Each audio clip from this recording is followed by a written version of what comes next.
은행에서 온 등기 우편을 뜯어본 미숙, 손이 떨리며 서류를 바라봤다. 근저당권 설정. 내 집이 담보로? 믿을 수 없다는 표정으로 중얼거렸다. 남편에게 따지자 어머니가 급히 돈이 필요하다고 해서 나중에 다 갚을 거야. 라며 태연하게 답했다. 나 몰래 내 집을! 30년 만에 터져나온 미숙의 절규가 집안을 울렸다. 평생 참고 살던 며느리의 마음이 산산조각 나는 순간이었다. 사연 시작하기 전에 무료로 가능한 구독과 좋아요 부탁드립니다. 그러면 여러분들께 만복이 찾아간답니다. 부산의 오래된 주택가, 좁은 골목길 끝자락에 자리 잡은 작은 미용실. 바랜 간판에는 미숙미용실이라는 글씨가 30년 세월의 흔적을 고스란히 담고 있었습니다. 윤미숙은 오늘도 어김없이 아침 7시에 미용실 문을 열었습니다. 쇠 달린 열쇠가 딸깍 소리를 내며 돌아가고 오래된 형광등이 깜빡거리며 켜지는 소리가 그녀의 일상을 알리는 신호였죠. 미용실 안은 그리 넓지 않았습니다. 거울 3개와 낡은 의자들, 그리고 벽 한쪽에 놓인 드라이기들이 전부였어요. 선반 위에는 염색약 통들이 가지런히 정리되어 있고 바닥에는 어제 자른 머리카락 몇 가닥이 아직 남아 있었습니다. 미숙은 빗자루를 들고 구석구석 청소를 시작했어요. 30년 동안 매일 아침 반복해온 일이지만 여전히 정성스럽게 했습니다. 미숙아, 벌써 문 열었네. 옆집에서 김순자 아주머니가 얼굴을 내밀었습니다. 네, 언니. 오늘도 일찍 일어났어요. 참 부지런하기도 해라. 나 같으면 이 나이에 그렇게 못할 텐데. 순자는 미숙의 몇 안 되는 친한 친구였어요. 비슷한 나이에 비슷한 처지라 서로의 마음을 잘 알고 있었죠. 첫 번째 손님은 동네 할머니였습니다. 미숙아, 머리 좀 다듬어줘. 며칠 전부터 뒤통수가 거슬거슬해서 잠도 제대로 못 자겠어. 네, 할머니. 앉으세요. 미숙은 할머니의 머리를 살펴보며 가위를 들었습니다. 손에 익은 솜씨로 조심스럽게 머리를 다듬어 주었어요. 미숙아, 너는 정말 손재주가 좋아. 다른 데 가면 이렇게 못해줘. 할머니의 칭찬에 미숙은 뿌듯했습니다. 비록 큰 돈은 안 되지만 손님들이 만족해하는 모습을 볼 때면 보람을 느꼈거든요. 할머니, 이제 완성됐어요. 거울 보세요. 어머, 이게 나야? 10년은 젊어 보이네. 점심시간이 되자 미용실은 한산해졌습니다. 미숙은 도시락을 꺼내 간단히 식사를 했어요. 김치찌개와 밥, 그리고 어제 남편이 사다 준 반찬들로 차린 소박한 한 끼였습니다. 식사를 하면서 미숙은 창밖을 바라봤어요. 골목길에는 동네 아이들이 뛰어다니고 할머니들이 평상에 앉아 수다를 떨고 있었습니다. 오후 2시쯤 남편 박영수가 시장 보따리를 들고 나타났습니다. 오늘 조기가 싸길래 한 마리 사왔어. 저녁에 구워 먹자. 영수는 67세의 나이에도 여전히 건장한 체격을 유지하고 있었어요. 퇴직 후에는 집안일을 도우며 시간을 보내고 있었습니다. 고마워요. 손님 끝나면 바로 집에 갈게요. 미숙은 고개를 끄덕이며 대답했습니다. 하지만 영수의 다음 말은 미숙을 당황스럽게 했어요. 아, 그리고 어머니께서 저녁에 오신다니까 음식 좀 제대로 해. 요새 입맛이 없다고 하시더라고. 미숙의 표정이 굳어졌습니다. 시어머니 김말순이 오는 날이면 늘 긴장이 되었거든요. 85세의 나이에도 여전히 기가 센 시어머니는 며느리인 미숙에게 늘 까다로웠습니다. 알았어요. 어머니 좋아하시는 갈치조림이랑 나물 몇 가지 준비할게요. 그래, 그리고 집안 청소도 좀 해둬. 어머니가 깔끔한 거 좋아하시잖아. 영수의 말에 미숙은 속으로 한숨을 쉬었습니다. 미용실 일을 마치고 집에 가서 또 청소를 해야 한다니. 하지만 불평하지 않았어요. 30년 동안 그렇게 살아왔으니까요. 오후 5시 마지막 손님을 보내고 미숙은 미용실 문을 닫았습니다.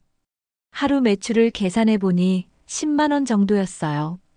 예전에 비하면 많이 줄어든 액수였지만 그래도 하루 벌이로는 나쁘지 않았습니다.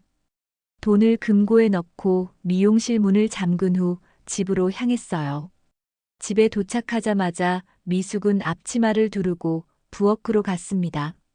냉장고를 열어 재료들을 확인하고 저녁 준비를 시작했어요. 갈치를 손질하고 물을 썰고 시금치나물과 콩나물을 무치는 일이 계속 이어졌습니다. 30년 동안 해온 일이라 손에 익었지만 피곤할 때면 힘들었어요. 저녁 6시 시어머니 김말순이 도착했습니다. 며느리 고생이 많구나. 말순의 인사는 정중했지만 미숙은 그 뒤에 올 말들을 짐작할 수 있었어요. 어머니, 편히 앉으세요. 금방 차려드릴게요. 응, 그래. 오늘 갈치조림 했다며? 내가 좋아하는 걸 기억하고 있네. 식탁에 음식을 차리는 동안 말순은 이런저런 이야기를 했습니다. 요새 물가가 얼마나 오르는지 몰라. 시장 한번 다녀오면 돈이 물 쓰듯 나가더라고. 맞아요, 어머니. 정말 살기 힘들어졌어요. 미숙은 맞장구를 치며 밥그릇을 놓았습니다. 그런데 며느리야, 요새 미용실 장사는 어째? 돈은 좀 벌리고? 말순의 질문에 미숙은 잠시 주저했습니다. 그저 그래요. 동네 미용실이 어디 큰돈 되겠어요. 그래도 30년씩 했으니 돈이 좀 모였을 텐데 요새는 여자들도 돈 관리를 잘하잖아. 영수도 거들어 말했습니다. 아무래도 여자 장사니까 그렇게 크게 벌지는 못하겠지. 그래도 용돈은 되지 않겠어? 미숙은 순간 기분이 나빠졌어요. 30년 동안 성실히 일해온 자신의 노력을 용돈벌이 정도로 치부하는 것 같아서였죠. 그래도 우리 살림에 보탬이 되려고 열심히 하고 있어요. 미숙의 대답에 말순은 고개를 끄덕였습니다. 맞아. 며느리는 원래 집안 살림꾼이어야 하는 건데 밖에서도 일하니까 기특하지. 그래야 시댁에도 도움이 되고. 식사 중에도 말순의 잔소리는 계속되었습니다. 며느리는 정말 복이 있어. 좋은 남편 만나고 시어머니도 착하고. 요새 며느리들은 시어머니 모시기 싫어한다던데. 미숙은 웃음을 지으며 네, 어머니 하고 대답했지만 속으로는 복잡한 심정이었어요. 그런데 말이야, 며느리. 집안일은 여자가 하는 게 당연한 거고 밖에서 벌어오는 것도 다 가족을 위한 거잖아. 혼자 쓸 생각하면 안 되는 거야. 말순의 말에 미숙은 할 말을 잃었습니다.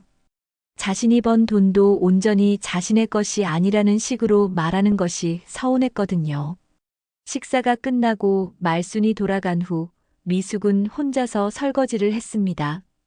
영수는 거실에서 텔레비전을 보며 시간을 보내고 있었어요. 여보, 설거지 도와줄래요? 아이고, 그 정도 일로 뭘 그래. 여자들 일 아냐? 영수의 대답은 늘 그랬습니다. 설거지를 마치고 미숙은 잠자리에 누웠습니다. 하루 종일 일하고 집안일까지 하느라 몸이 피곤했어요. 에이, 그냥 조용히 사는 게 편한 거다. 괜히 말 꺼내봤자 나만 속 쓰리지. 미숙은 속으로 중얼거리며 눈을 감았습니다. 30년 동안 이렇게 살아왔고 앞으로도 그럴 거라고 생각하면서요. 평범한 화요일 아침, 미숙은 언제처럼 미용실 문을 열고 하루를 시작했습니다. 그런데 우편함에 두꺼운 등기우편 봉투가 들어있는 게 눈에 띄었어요. 발신인을 보니 부산은행이었습니다. 무슨 일일까? 미숙은 고개를 갸웃하며 봉투를 뜯었어요. 은행에서 무슨 일로 등기를 보냈을까 궁금했거든요. 봉투 안에서 나온 서류를 보는 순간 미숙의 얼굴이 하얘졌습니다. 근저당권 설정 안내서라는 제목이 큼지막하게 적혀 있었어요. 글자들이 눈앞에서 춤을 추는 것 같았습니다. 손이 떨려서 서류를 제대로 잡을 수도 없었어요. 이게 뭐지? 근저당권이 뭐야? 미숙은 중얼거리며 서류를 자세히 들여다봤습니다. 서류에는 복잡한 법률 용어들이 가득했지만 몇 가지는 명확하게 이해할 수 있었어요.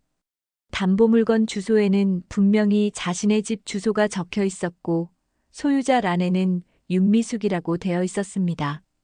그런데 가장 충격적인 건 서류 맨 아래에 찍힌 도장들이었어요. 남편 박영수와 시어머니 김말순의 인감도장이 선명하게 찍혀 있었거든요. 이럴 수가. 미숙은 주저앉을 뻔했습니다.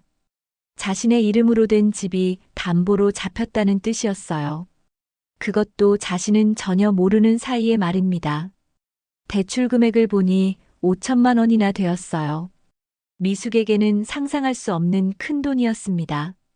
미용실에 첫 번째 손님이 들어왔지만 미숙은 정신이 없었어요.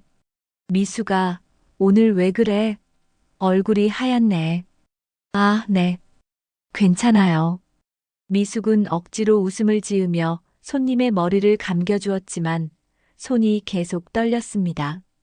머릿속에는 온통 그 서류 생각뿐이었어요. 손님이 돌아간 후 미숙은 다시 서류를 꺼내봤습니다. 이번에는 더 자세히 읽어봤어요. 계약일자를 보니 한 달 전이었습니다.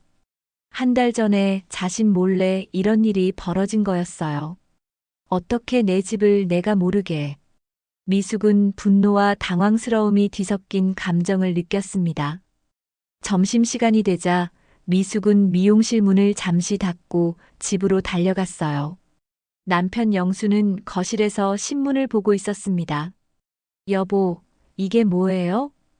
미숙은 떨리는 손으로 서류를 내밀었어요. 영수는 신문에서 눈을 떼지도 않고 대답했습니다. 뭔데? 은행에서 온 근저당권 설정 안내서예요. 우리 집이 담보로 잡혔다고 나와 있어요. 미숙의 목소리가 높아졌습니다. 그제야 영수가 신문을 내려놓고 서류를 받아봤어요. 잠시 서류를 들여다보던 영수는 피곤하다는 듯 한숨을 쉬었습니다. 아, 그거. 영수의 태연한 반응에 미숙은 더욱 당황했어요. 그거가 뭐예요? 왜 제가 모르게 이런 일이? 어머니가 급히 돈이 필요하다고 하셔서 그랬어.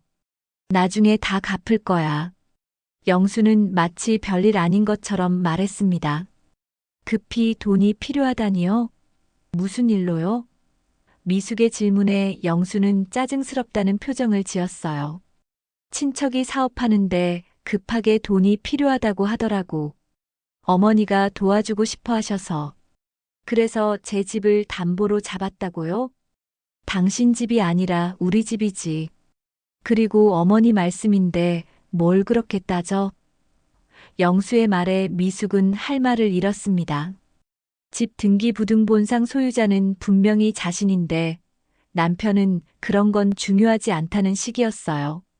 여보, 그래도 이런 중요한 일은 저랑 상의를 했어야죠. 5천만 원이 작은 돈이에요? 미숙의 목소리에는 억울함이 가득했습니다. 상해. 어차피 당신이 뭘 안다고 상의를 해. 그냥 어머니 말씀대로 하는 게 편해. 영수는 다시 신문을 펼치며 대화를 끝내려 했어요. 미숙은 더 이상 참을 수 없었습니다. 편해요? 제 이름으로 된 집인데 제가 모르게 담보로 잡는 게 편하다고요? 야, 목소리 좀 낮춰. 동네 사람들 다 들어. 영수가 짜증을 냈지만 미숙은 물러서지 않았어요. 지금 그게 중요해요? 우리 집이 없어질 수도 있는 상황인데. 미숙의 말에 영수는 코웃음을 쳤습니다. 없어져? 그런 일은 없을 거야. 친척이 사업 잘 되면 금방 갚을 거라고 했어. 만약에 못 갚으면 어떻게 하려고요? 영수는 잠시 말이 없었어요. 그러다가 한숨을 쉬며 말했습니다. 그런 일은 없을 거라니까. 왜 자꾸 부정적으로 생각해? 부정적이 아니라 현실적으로 생각하는 거예요. 혹시라도 못 갚으면 우리가 집을 잃을 수도 있잖아요. 어머니가 그런 무책임한 분이 아니야. 분명히 방법이 있을 거야. 영수는 여전히 시어머니를 믿고 있었어요. 하지만 미숙은 불안했습니다. 5천만 원이라는 거금을 어떻게 갚을 수 있을지 감이 오지 않았거든요. 그런데 왜 저한테는 말도 안 했어요? 적어도 알 권리는 있지 않나요? 말해봤자 어차피 반대할 것 뻔하잖아. 괜히 복잡하게 만들 필요 없어서 그랬어. 영수의 대답에 미숙은 더욱 화가 났습니다. 미숙은 시어머니에게 직접 물어보기로 했어요. 영수에게는 제대로 된 답을 들을 수 없을 것 같았거든요. 어머니한테 직접 가서 물어볼게요. 괜히 어머니 기분 상하게 하지 마. 내가 알아서 할 테니까. 하지만 미숙의 마음은 이미 정해져 있었어요. 자신의 집이 걸린 문제인데 가만히 있을 수는 없었습니다. 아니에요. 제가 직접 들어야겠어요. 미숙은 단호하게 말하고 집을 나섰습니다. 시어머니 집으로 가는 길에 미숙의 마음은 복잡했어요. 30년 동안 참고 살아왔지만 이번만큼은 넘어갈 수 없었습니다. 자신의 노후가 걸린 문제였거든요. 이번엔 나도 할 말은 해야겠어. 미숙은 마음속으로 다짐하며 시어머니 집 문을 두드렸습니다. 시어머니 김말순의 집 앞에 선 미숙은 잠시 숨을 고르고 문을 두드렸습니다. 어머니, 며느리예요. 며느리가 왜 이 시간에? 들어와. 말순은 거실에서 텔레비전 드라마를 보고 있었어요. 평소보다 목소리가 조금 차가워 보였지만 미숙은 신경 쓰지 않았습니다. 어머니, 오늘 은행에서 이상한 서류가 왔는데요. 미숙은 조심스럽게 말을 꺼냈어요. 말순은 리모컨으로 드라마 소리를 줄이며 고개를 돌렸습니다. 무슨 서류? 근저당권 설정 안내서요. 저희 집이 담보로 잡혔다고 나와 있더라고요. 말순의 표정이 잠시 굳어졌지만 금세 태연함을 되찾았어요. 아, 그거. 영수한테 들었어. 뭐 그리 큰일도 아닌 걸 가지고. 큰일이 아니라고요? 5천만 원이 작은 돈인가요? 미숙의 목소리가 조금 높아졌습니다. 며느리, 목소리 좀 낮춰. 이웃집에서 다 들어. 말순이 타이르듯 말했지만 미숙은 물러서지 않았어요. 어머니, 왜 저한테는 말씀도 안 하시고 이런 일을 하셨어요? 말해봤자 어차피 모르잖아. 이런 복잡한 일은 어른들이 알아서 하는 거야. 미숙은 어른들이라는 말에 기분이 상했어요. 자신도 65세인데 아직도 어린애 취급을 받는다는 게 서러웠습니다. 어머니, 저도 이제 65살이에요. 그리고 그 집은 제 이름으로 되어 있고요. 이름이 내 걸로 되어 있긴 해도 결국 우리 집안 재산 아니냐? 말순의 말에 미숙은 할 말을 잃었어요. 결혼하고 30년 동안 열심히 일해서 산 집인데 집안 재산이라니. 어머니, 그 집은 제가 미용실 일해서 번 돈으로 산 거예요. 미용실 돈만으로 집을 샀다고? 영수가 벌어온 돈도 보탰잖아. 그래도 대부분은 제가 번 돈이었어요. 그리고 등기부등본에도 제 이름으로 되어 있고요. 미숙이 항변했지만 말순은 듣지 않았어요. 등기부등본이 뭐가 중요해. 어차피 가족끼리 쓰는 건데. 가족이라고 해서 이런 식으로 해도 되는 건가요? 말순은 리모컨을 내려놓고 미숙을 똑바로 쳐다봤어요. 며느리, 너 지금 시어머니한테 대드는 거냐? 대드는 게 아니라 제 권리를 찾는 거예요. 권리? 며느리가 무슨 권리야? 말순의 목소리가 점점 커졌습니다. 어머니, 그 돈을 왜 빌리셨는지 알 수 있을까요? 미숙은 화를 참으며 물었어요. 친척이 사업하는데 급하게 돈이 필요하다고 하더라. 잘 되면 몇 배로 불려서 갚겠다고 했어. 그 친척이 누구신데요? 내가 몰라도 되는 사람이야.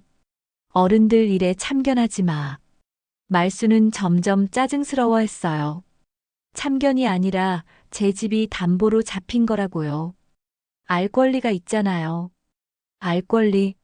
며느리가 무슨 알 권리야? 미숙은 답답했어요. 아무리 설명해도 말수는 이해하려 하지 않았습니다. 어머니, 혹시 그 돈을 못 갚으면 어떻게 하시려고요? 못 갚기는 왜 못 갚어? 사업이 잘 될 거라고 했잖아. 만약에 말이에요. 만약에 못 갚으면요? 그런 일은 없을 거야. 내가 보증을 섰는데 그럴 리가 있겠어? 말수는 자신만만했어요. 하지만 미숙은 불안했습니다. 사업이라는 게 언제나 성공하는 건 아니니까요.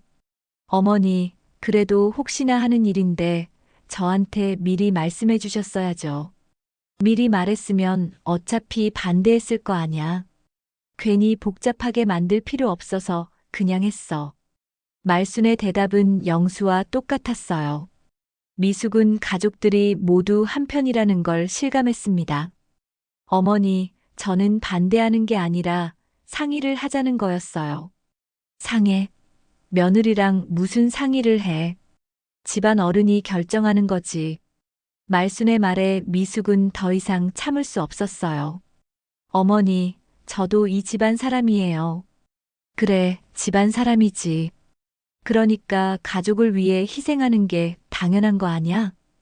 말순의 말에 미숙은 기가 막혔어요. 희생은 언제나 자신만 하라는 식이었거든요. 희생은 왜 항상 저만 해야 하나요? 며느리가 하는 게 당연하지. 누가 해? 말수는 당연하다는 듯 말했어요. 시어머니는 며느리를 위해 희생 안 하나요? 내가 언제 안 했어? 너 시집 올 때부터 지금까지 얼마나 챙겨줬는데.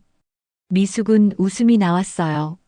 30년 동안 시어머니한테 챙김받은 기억보다는 눈치 본 기억이 더 많았거든요. 어머니, 그럼 이번에는 제 의견도 좀 들어주세요. 의견? 며느리 의견이 뭐가 중요해? 대화는 점점 격해졌어요. 말수는 며느리가 자신에게 대드는 게 못마땅했고, 미숙은 가족이라는 이름으로 자신의 재산을 마음대로 처분하는 게 화가 났습니다. 어머니, 저는 그냥 제 노후를 지키고 싶은 거예요.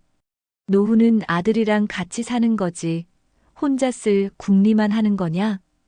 말순의 말에 미숙은 어이가 없었어요. 어머니, 요즘 세상에 그게 어디 있어요? 요즘 세상이고 뭐고 전통은 지켜야지. 미숙은 전통이라는 말에 반박하고 싶었지만 참았어요. 대신 다른 방법으로 설득해 보려 했습니다. 어머니, 그럼 그 친척분이 언제까지 갚기로 했나요? 그건 알아서 할 거야.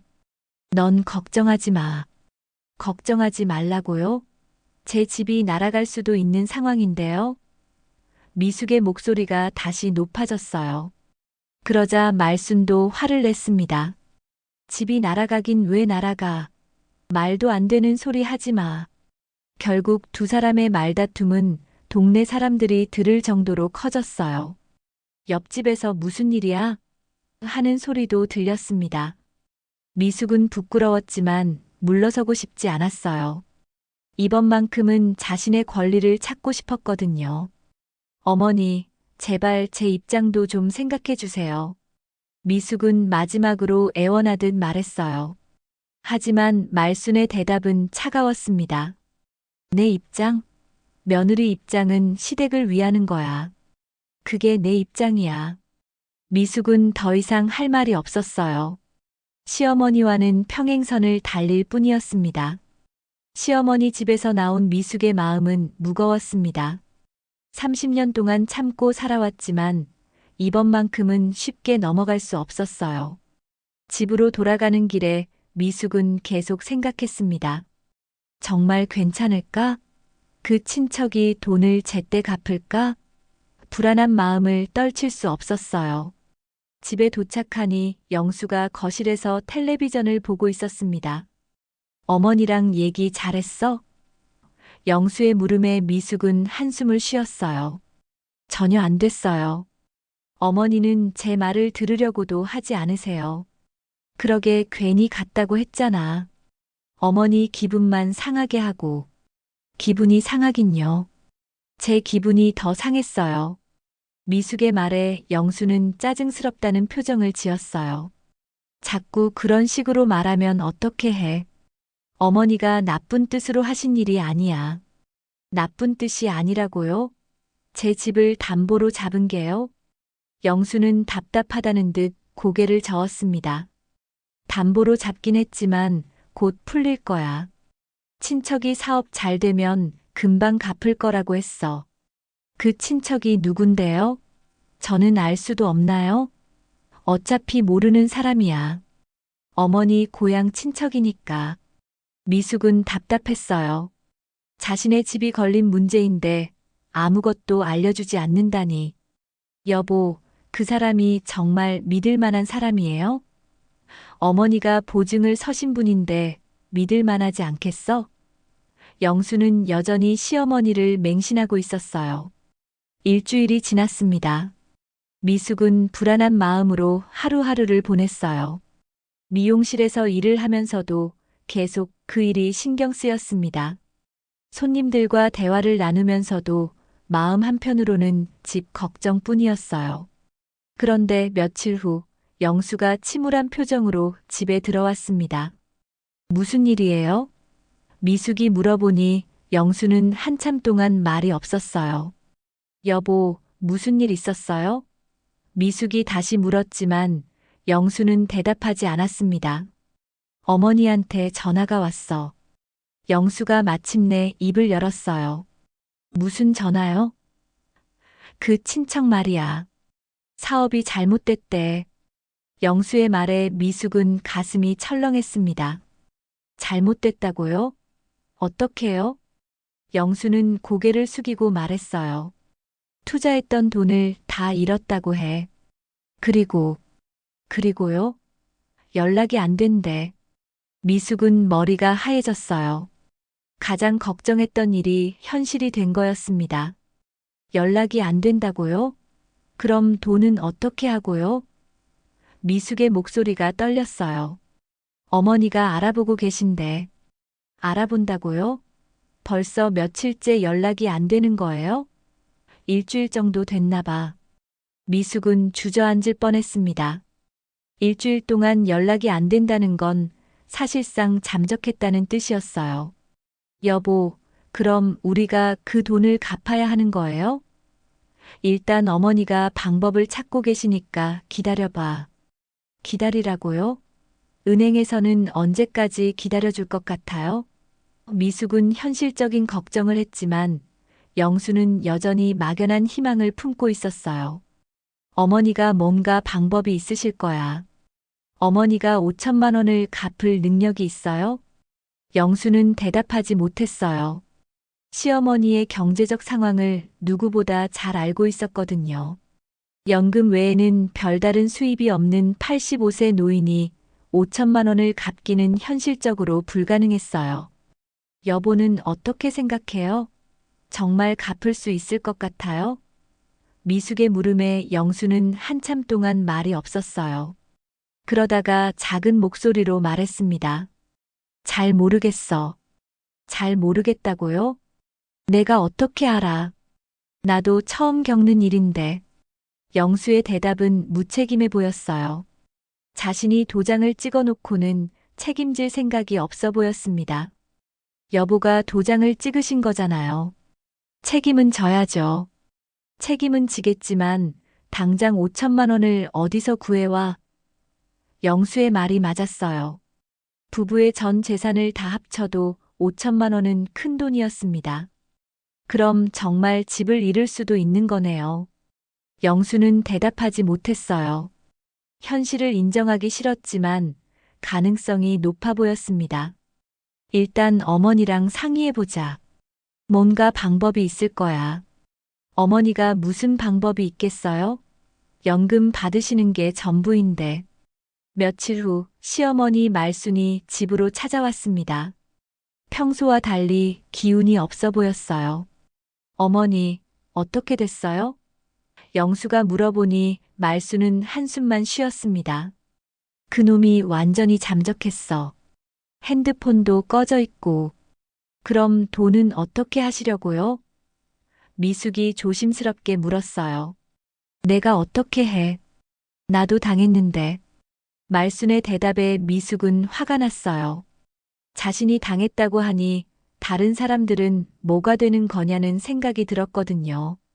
어머니, 그래도 어머니가 보증을 서신 거잖아요. 보증을 섰다고 내가 5천만 원을 어디서 구해와? 말순도 짜증을 냈어요. 그럼 처음부터 왜 그런 일을 하셨어요? 미숙의 질문에 말순은 할 말이 없었어요.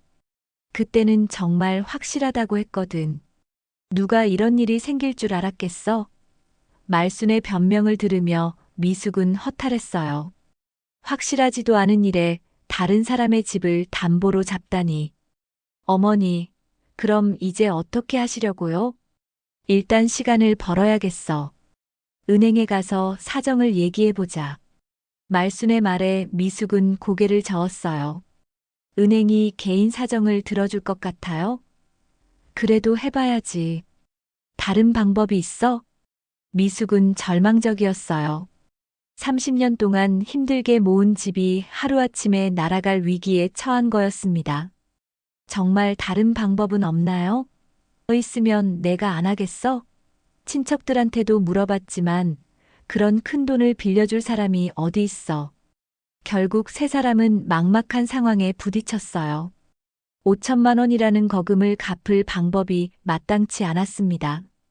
미숙은 자신의 인생이 무너지는 것 같은 기분이었어요. 이제 정말로 집을 잃을 수도 있다는 현실이 코앞에 다가왔습니다.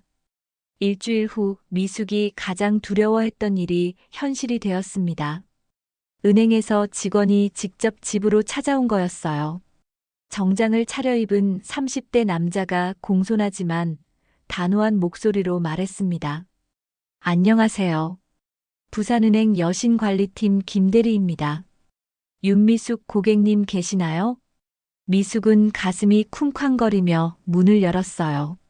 네, 제가 윤미숙입니다. 대출 상환 관련해서 상담드릴 일이 있어서 왔습니다. 실내에서 얘기할 수 있을까요? 미숙은 어쩔 수 없이 은행 직원을 집 안으로 안내했습니다. 거실에 앉은 김대리는 서류를 펼치며 설명하기 시작했어요. 현재 대출금 5천만 원에 대한 이자 납입이 2개월째 연체되고 있습니다. 원금 상환 일정도 지켜지지 않고 있고요. 미숙은 말문이 막혔어요. 이자조차 제대로 내지 못하고 있다는 걸 처음 알았거든요. 저희도 최대한 기다려드렸지만 더 이상은 어려울 것 같습니다. 조속한 시일 내에 상환 계획을 세워주시거나. 김대리는 잠시 말을 멈췄어요. 아니면 담보 물건에 대한 경매 절차를 진행해야 할 수도 있습니다. 경매라는 단어를 듣는 순간 미숙은 머리가 하얘졌어요. 경매요? 네, 담보로 설정된 부동산을 법원 경매에 넘기는 절차입니다. 물론 저희도 원하는 바는 아니지만 은행 입장에서는 어쩔 수 없는 조치입니다. 그때 영수가 화장실에서 나와 상황을 파악했어요. 무슨 일입니까? 남편분이신가요? 대출 상환 관련해서 상담하고 있습니다.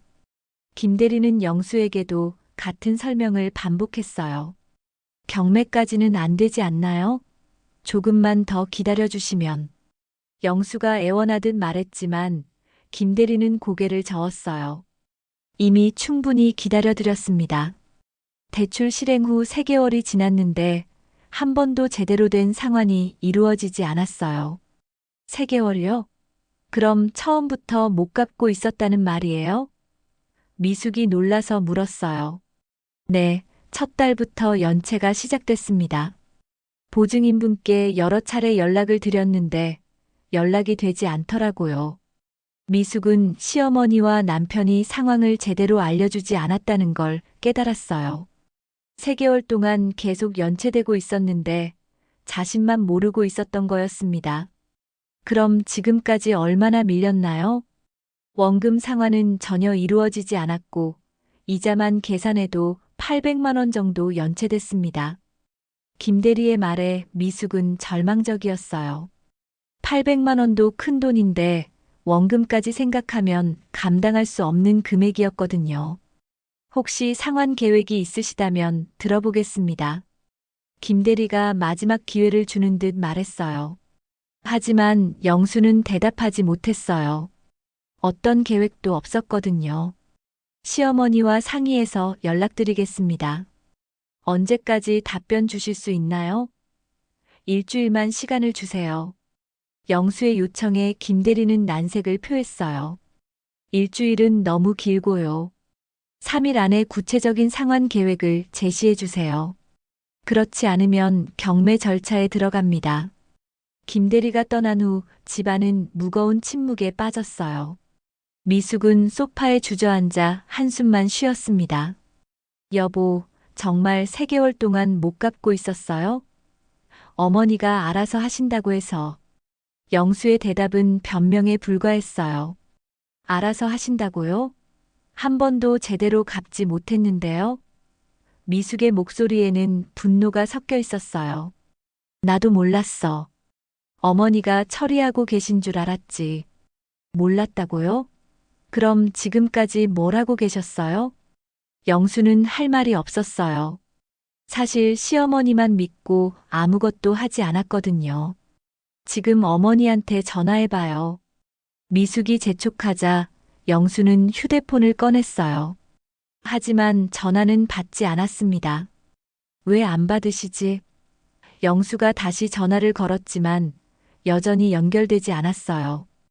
어머니 집에 직접 가봐요. 미숙과 영수는 급히 시어머니 집으로 향했습니다. 시어머니 집에 도착했을 때 말수는 집에 있었지만 문을 열어주지 않았어요. 어머니, 저예요. 문 좀 열어주세요. 영수가 계속 문을 두드렸지만 대답이 없었어요. 어머니, 은행에서 사람이 왔어요. 경매 얘기까지 나왔다고요. 그제야 문이 열렸어요. 말순의 얼굴은 초췌했고 눈가에는 다크서클이 짙게 깔려 있었어요. 들어와. 말순의 목소리는 평소와 달리 힘이 없었습니다. 어머니, 은행에서 3일 안에 상환 계획을 세우라고 했어요. 영수가 급하게 말했지만 말순은 고개만 저었어요. 방법이 없어. 내가 뭘 어떻게 해. 어머니, 그럼 정말 집을 잃는 거예요? 집을 팔면 되지 뭐. 말순의 말에 미숙은 기가 막혔어요. 팔면 된다고요? 그럼 저는 어디서 살라고요? 아들 집에서 같이 살면 되잖아. 말순은 여전히 현실을 직시하지 못하고 있었어요. 어머니, 그 집은 제가 30년 동안 일해서 산 거예요. 미숙의 목소리가 높아졌어요. 30년 일했으면 이제 그만 쉬어도 되잖아. 며느리가 뭘 그리 욕심을 부려? 말순의 말에 미숙은 말문이 막혔어요. 욕심이요? 제 집을 지키는 게 욕심이에요? 그 집이 내 집이긴 해도 결국 우리 가족이 쓰는 건데 뭐가 문제야? 말순은 여전히 자신의 잘못을 인정하지 않았어요. 미숙은 더 이상 참을 수 없었어요. 30년 동안 참고 살아왔지만 이번만큼은 절대 양보할 수 없었습니다. 어머니, 저는 절대 집을 포기할 수 없어요. 그럼 내가 5천만 원을 갚아. 말순의 말에 미숙은 할 말을 잃었어요. 집으로 돌아오는 길에 미숙은 절망감에 빠져 있었어요. 가족들은 모두 자신의 편이 아니었고 은행은 3일의 시간만 주었습니다. 30년 동안 힘들게 모은 집이 하루아침에 사라질 위기에 처한 거였어요. 그날 밤 미숙은 잠을 이룰 수 없었어요. 천장을 바라보며 생각했습니다. 정말 다른 방법은 없을까? 이대로 포기해야 하나? 하지만 아무리 생각해봐도 해답이 보이지 않았어요.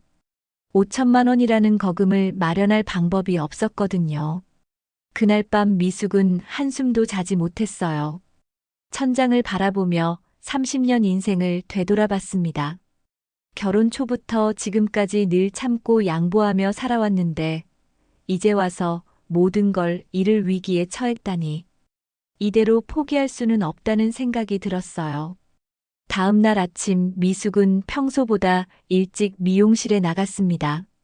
마음을 정리하고 싶었거든요. 미용실에 앉아 있는데 단골 손님인 박정숙 할머니가 들어왔어요. 미숙아, 얼굴이 왜 그래? 많이 상해 보이네. 별일 아니에요, 할머니. 미숙은 억지로 웃으며 대답했지만 목소리에 힘이 없었어요. 별일이 아니긴 거짓말 마라. 30년을 봐온 할머니가 모르겠어? 정숙 할머니는 미숙의 표정을 자세히 들여다봤어요. 미숙은 더 이상 참을 수 없어서 할머니에게 모든 상황을 털어놨어요. 집이 담보로 잡힌 것부터 경매 위기까지. 할머니는 이야기를 듣더니 크게 화를 냈습니다. 이게 말이 되는 소리야? 내 집을 내가 모르게 담보로 잡다니. 할머니, 저는 어떻게 해야 할까요? 미숙이 울먹이며 물었어요. 울고 있을 때가 아니야. 당장 변호사라도 만나봐야지. 변호사요? 그래. 이런 일이 법적으로 문제 없는 건지 확인해 봐야 해. 정숙 할머니의 말에 미숙은 희망을 느꼈어요. 그동안 가족들 말만 믿고 있었는데 전문가의 도움을 받아볼 생각은 하지 못했거든요. 할머니, 변호사를 어떻게 찾죠? 우리 막내 아들이 변호사 사무실에서 일해. 소개해 줄게. 오후에 정숙 할머니가 다시 미용실에 왔어요. 미숙아, 우리 아들한테 얘기했더니 내일 점심시간에 시간 낼 수 있다고 해. 가볼래? 정말요? 고마워요, 할머니. 미숙은 처음으로 희망을 느꼈어요. 다음 날 점심시간, 미숙은 떨리는 마음으로 변호사 사무실을 찾아갔습니다. 정숙 할머니의 아들 박민수가 나와서 반갑게 맞아줬어요. 어머니, 단골 손님이시죠? 안녕하세요. 안녕하세요. 정말 감사합니다. 상담실에 앉은 민수는 미숙의 이야기를 자세히 들었어요. 근저당권 설정 서류도 꼼꼼히 살펴봤습니다. 이건 좀 이상한데요. 뭐가 이상한가요? 부인 동의 없이 담보 설정이 된 것 같은데 이건 법적으로 문제가 될 수 있어요. 정말요? 미숙의 목소리에 희망이 섞였어요. 네, 부부 공동명의가 아닌 단독명의 부동산을 담보로 설정할 때는 소유자 본인의 동의가 반드시 필요해요. 혹시 직접 도장을 찍으신 적 있나요? 아니요, 전혀요. 그런 서류가 있는지도 몰랐어요. 그럼 이건 명백한 위조예요. 부인의 도장이 어떻게 찍혔는지 확인해 봐야겠어요. 민수의 말에 미숙은 가슴이 뛰었어요. 혹시 부인의 인감도장을 다른 분이 보관하고 계신가요? 시어머니가 가지고 계세요. 결혼할 때부터 시댁에서 관리한다고 해서. 아, 그럼 시어머니가 무단으로 사용하신 거네요. 이건 인감 위조에 해당해요. 미숙은 깜짝 놀랐어요. 지금까지 그냥 가족 일이라고 생각했는데 법적으로는 위조였다니. 그럼 이 담보 설정을 무효로 할 수 있나요? 가능성이 높아요. 하지만 증거를 확보해야 해요. 무슨 증거요? 부인이 직접 도장을 찍지 않았다는 증거와 담보 설정에 동의하지 않았다는 증거요. 민수는 자세히 설명해 줬어요. 은행에 가서 담보 설정 당시 상황을 확인해 보고 필요하면 도장 감정도 받아야 해요. 미숙은 용기를 얻었어요. 포기하지 않고 끝까지 싸워볼 수 있다는 희망이 생겼거든요. 그럼 제가 뭘 해야 하나요? 일단 은행에 가서 담보 설정 당시 과정을 자세히 물어보세요. 누가 와서 어떤 절차로 진행됐는지요. 네, 알겠습니다. 그리고 가족들한테는 아직 얘기하지 마세요. 증거를 확보하기 전에 알려지면 불리할 수 있어요. 민수의 조언에 미숙은 고개를 끄덕였어요. 변호사 사무실을 나온 미숙은 마음이 한결 가벼워졌어요. 30년 동안 참기만 했지만 이번에는 달랐습니다. 자신의 권리를 찾기 위해 적극적으로 나서기로 결심했거든요. 다음 날 미숙은 은행을 찾아갔습니다. 담당 직원에게 담보 설정 당시 상황을 자세히 물어봤어요. 그때 누가 와서 절차를 밟았나요? 시어머니분과 남편분이 같이 오셨어요. 부인분은 안 계셨고요. 제가 안 갔는데 어떻게 담보 설정이 됐나요? 시어머니분이 부인분의 인감증명서와 도장을 가져오셨어요. 가족이니까 대리로 처리 가능하다고 하시더라고요. 은행 직원의 말에 미숙은 분노했어요. 가족이라고 해서 대리 처리가 가능한가요? 사실 원칙적으로는 본인이 직접 와야 하는데 그때 상황이 직원도 뭔가 잘못되었다는 걸 눈치챈 듯 했어요. 미숙은 그 자리에서 담보 설정 무효 신청을 했어요. 본인 동의 없이 처리된 것 같으니 확인해달라고 요청했습니다. 은행에서도 문제가 있다는 걸 인정하고 내부 검토를 하겠다고 했어요. 집으로 돌아가는 길에 미숙은 생각했어요. 이제부터는 내가 나서야겠어. 더 이상 당하고만 살 수는 없어. 30년 동안 억눌려 살았던 마음이 비로소 풀리는 기분이었습니다. 미용실에 도착한 미숙은 거울을 보며 스스로에게 말했어요. 윤미숙, 이제부터는 내가 주인공이야. 내 인생은 내가 지켜내는 거야. 처음으로 자신감이 생겼어요. 그날 저녁 영수가 어머니한테 다시 가보자고 했지만 미숙은 거절했어요. 아니에요. 이제는 제가 알아서 할게요. 당신이 뭘 알아서 해? 제 집은 제가 지킬 거예요. 영수는 미숙의 달라진 모습에 당황했어요.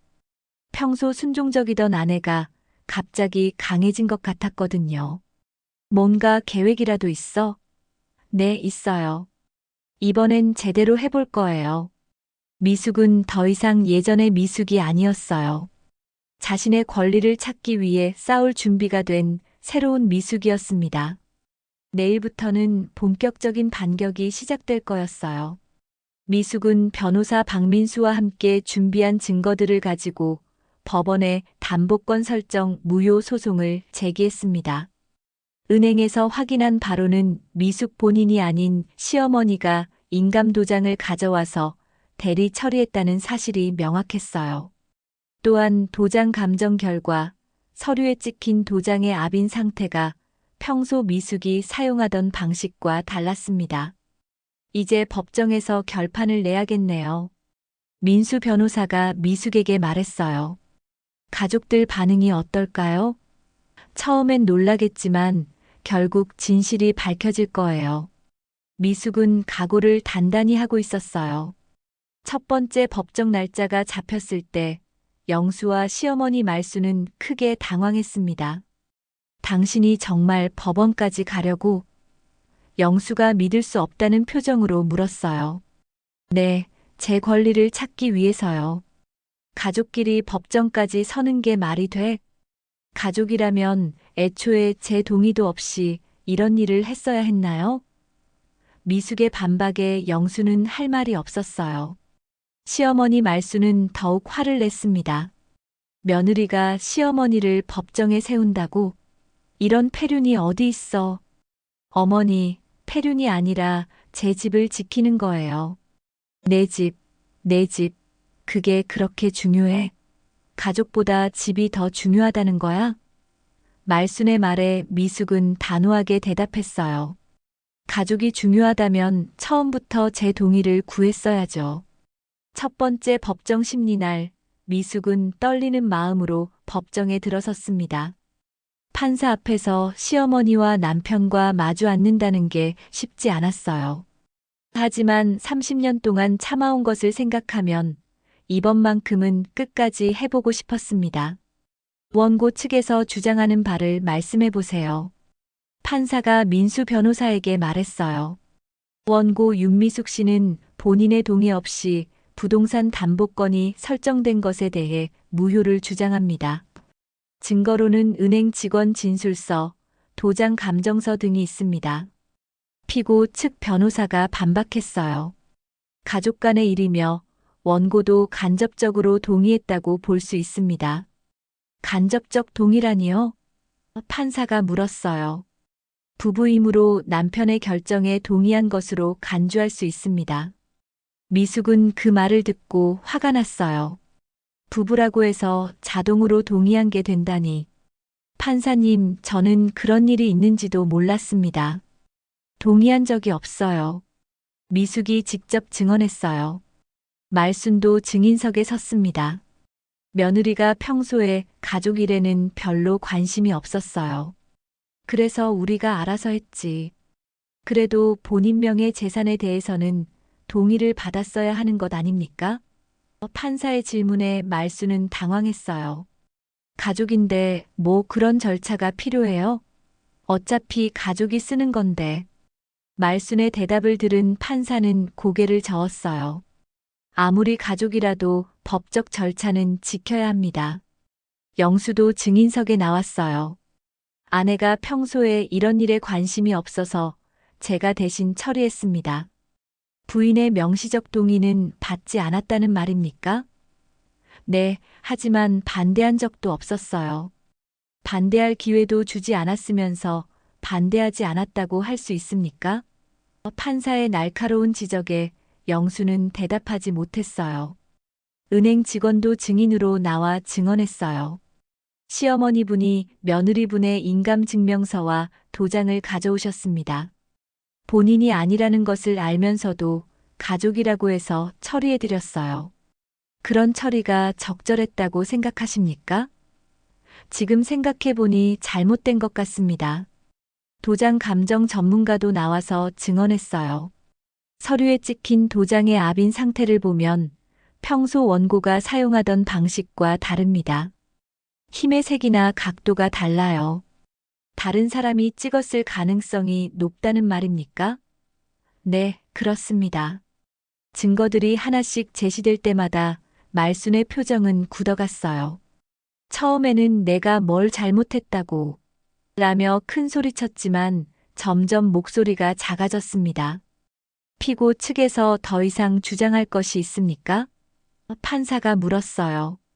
피고 측 변호사는 고개를 저었어요. 없습니다. 증거가 너무 명확해서 더 이상 변명할 여지가 없었거든요. 그럼 판결을 선고하겠습니다. 판사가 판결문을 읽기 시작했어요.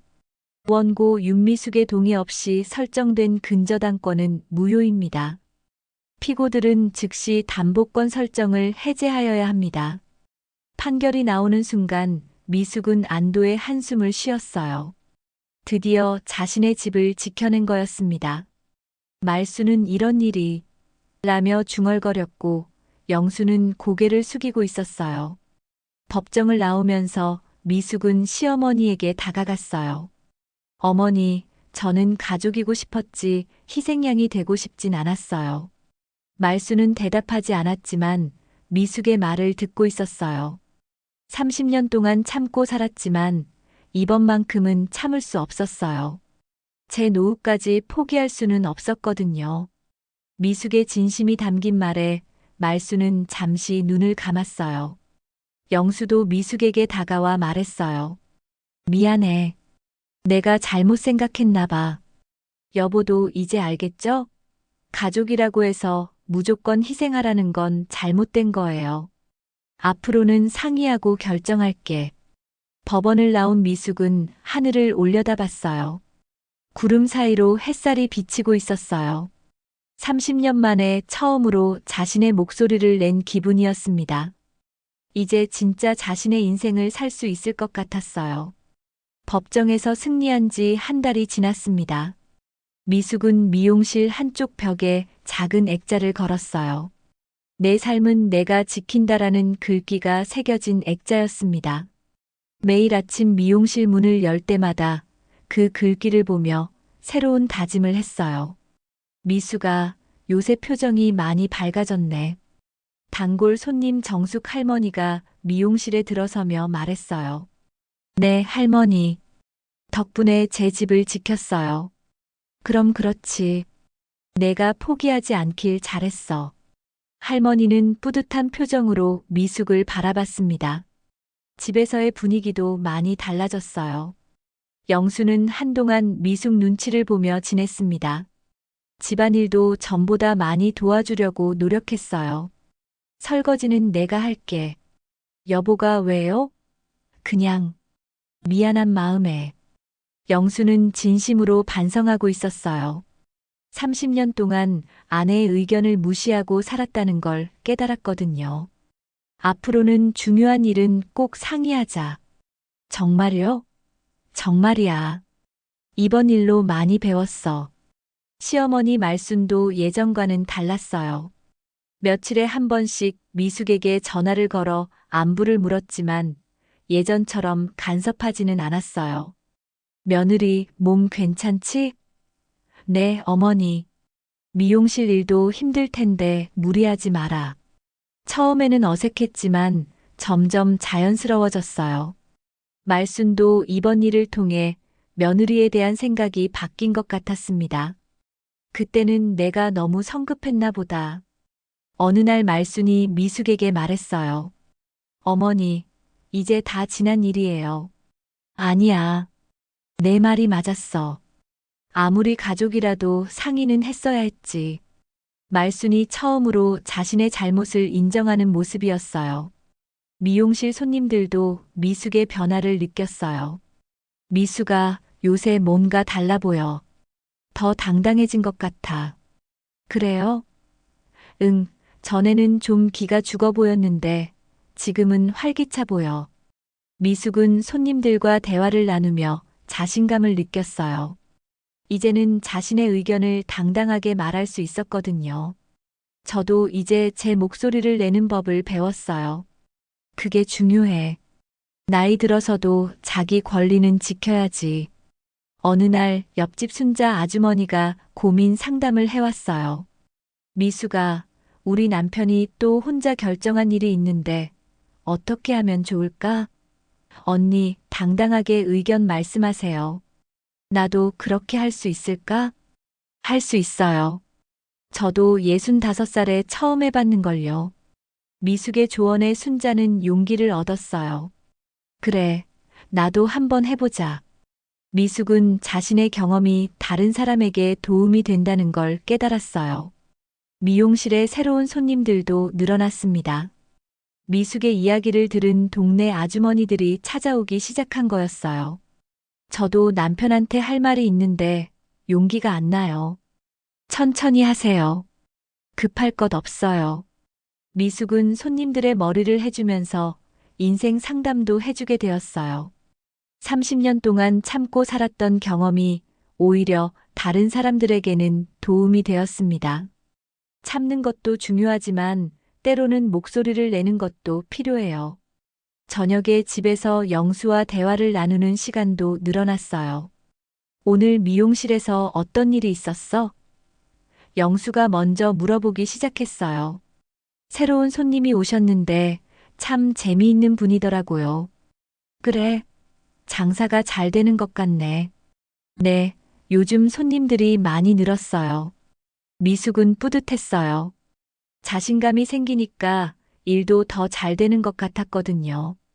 어느 주말 말순이 집에 찾아왔어요. 예전과 달리 미리 전화를 해서 시간을 확인하고 온 거였어요. 며느리, 바쁘지 않지? 아니에요, 어머니. 들어오세요. 오늘은 내가 음식을 해볼까? 말순의 말에 미숙은 깜짝 놀랐어요. 어머니가요? 응, 오랜만에 며느리한테 음식 해주고 싶어서. 평생 처음 들어보는 말이었어요. 주방에서 시어머니와 며느리가 함께 음식을 만들었어요. 30년 만에 처음 있는 일이었죠. 며느리, 이 양념은 어떻게 하는 거야? 이렇게 하시면 돼요, 어머니. 내가 요리를 별로 못하나 보다. 너한테 맨날 시키기만 했네. 말순의 말에 미숙은 웃었어요. 어머니도 배우시면 금방 하세요. 이 나이에 뭘 배워. 하지만 해볼 만하네. 식사 시간에 세 사람은 화기애애하게 대화를 나눴어요. 이제야 진짜 가족 같다. 영수가 말했어요. 맞아요. 서로 존중하니까 더 편해진 것 같아요. 미숙의 말에 모두 동감했어요. 말순이 돌아간 후 미숙과 영수는 오랜만에 진솔한 대화를 나눴어요. 여보, 미안했어. 그동안 당신 의견을 너무 무시했나 봐. 이제 알면 됐어요. 앞으로 잘하면 되죠. 당신이 이번에 보여준 용기 덕분에 우리 가족이 더 가까워진 것 같아. 저도 그렇게 생각해요. 솔직하게 마음을 털어놓으니까 오히려 좋아진 것 같아요. 그날 밤 미숙은 일기를 썼어요. 오늘 드디어 진짜 가족이 된 기분이다. 30년 동안 참고 살았지만 이제는 내 목소리를 낼 수 있게 되었다. 무엇보다 남편과 시어머니도 변했다. 서로 존중하는 가족이 되었다. 잠자리에 들면서 미숙은 생각했어요. 내 노후는 이제 내 손으로 만드는 거야. 그게 진짜 가족을 지키는 길이니까. 65세에 찾은 새로운 인생이었습니다. 앞으로의 날들이 기대되었어요. 미용실 벽에 걸린 액자의 글귀처럼 미숙은 이제 자신의 삶을 스스로 지켜나갈 수 있게 되었습니다. 그리고 그것이 가족 모두에게 더 좋은 결과를 가져다 주었어요. 오늘의 사연은 여기까지입니다. 구독과 좋아요 꾹 눌러주시면 영상 제작에 큰 힘이 됩니다. 시청해주셔서 감사드립니다. 행복한 하루 되세요.